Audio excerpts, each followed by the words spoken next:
Let's return to our top story on the programme this morning. How do you feel about big plans for roads in Norfolk being talked about by councillors in secret? Well, until now, a group of councillors have been meeting every couple of months. They would talk about major projects like the one that's going on at the moment on the Heartsease roundabout in Norwich. The previous redevelopment of St Stephen's would be another example. Those meetings were held in public. If you wanted, you could go along to them. You could follow them online as well. But the meetings are now going to be held behind closed doors, and we won't even know what the councillors are talking about. Peter Silburn joins us from the Norwich Cycling Campaign. Peter, good morning. Thanks for joining us. Good morning. And Tim Bishop, who runs the forum in Norwich, is here too. Tim, good morning to you. Good morning. I'm going to start with you, Tim, actually, because we spoke to you recently on the programme about the lack of action over traffic jams in Norwich city centre. You've already had concerns about how decisions are made on transport in Norfolk. So how do you feel about these meetings going behind closed doors? Well, I think we all know there have been some really poor decisions in recent months. And actually, the elephant in the room in this discussion, or rather the elephant not in the room, is the fact that no senior member of the county council has come on Radio Norfolk to be accountable. Yeah, again, they're hiding behind legal or procedural reasons, saying, oh, we've got a meeting on Monday, we can't do this. Actually, there is no legal or procedural reason they shouldn't be here.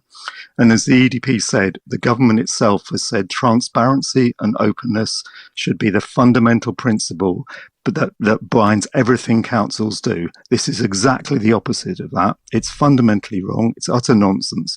All the opposition parties are opposing it. But actually, who should be opposing it is the ordinary, decent Conservative councillors who know their strength is in their accountability. And they should be saying to the leaders of their party at County Hall, this is wrong. We need to do better.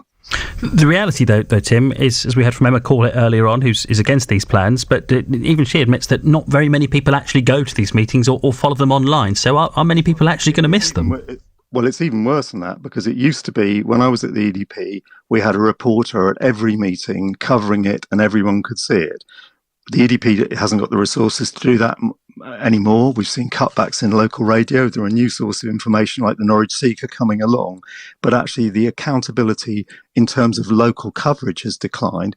But even if hardly anyone goes along, at least there's a chance that on the really big issues, not the ordinary day-to-day ones, but on the really big ones, there's a chance that somebody might be there, that it will get reported.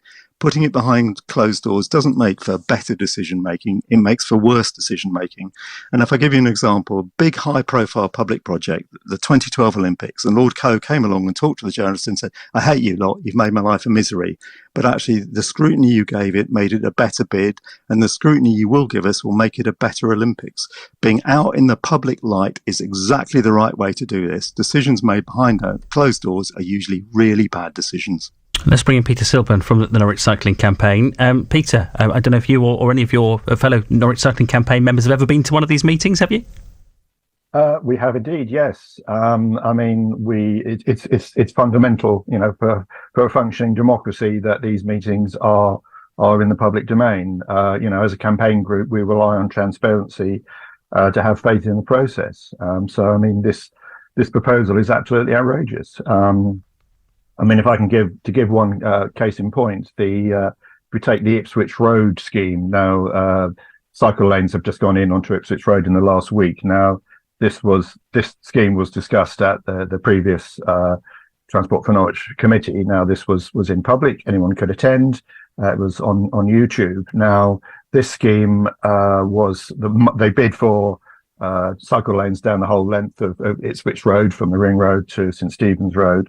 But in the committee meeting, there was an objection from one of the local schools who wanted to retain on-street car parking for parents dropping off kids at school. Now, that's a move that, as a cycling campaign, we strongly oppose, because it basically made the cycle lanes ineffective. But the point is that discussion was in the open, so that was discussed at the meeting. The council officers could respond, councillors could have a discussion about it. It was all minuted, so it was all in the public domain. Now, if that scheme were coming up under this new proposal, we wouldn't know anything about it. All we would know is apparently the outcome. So the outcome would be announced that the cycle lanes are going to be cut in half, and that's it. So this is fundamentally undemocratic. It's important to point out, though, that the previous committee of councillors that we're talking about, when they met to discuss transport in Norwich, that they weren't actually making decisions. They didn't have any powers to change things, did they? That's correct. I mean that was a problem in its own right. I mean, we were strongly opposed to the fact that the committee became merely an advisory committee. So this latest step is merely just one further step, down the sort of becoming more undemocratic. But at least, as I say, the discussion as it was in the public domain. So this is taking it one stage further. I mean, we're talking about government money here that's being how that's being spent, and it's for the people of Norwich and Norfolk. So everyone has a right to know this. Tim Bishop, back with you from the forum. I know you've been very unhappy about the way the closure of Exchange Street has been handled. It's September, so we're not far away from Christmas shopping time again. So I'm sure you're ready for another spell where the traffic's going to get busy again. Isn't one of the problems with all of this, though, that nobody, in terms of the general public, really know who's responsible for what? Because you deal with Norwich City Centre, there's the County Council, there's the City Council. Nobody tends to know who to turn to, do they, when they've got problems with transport?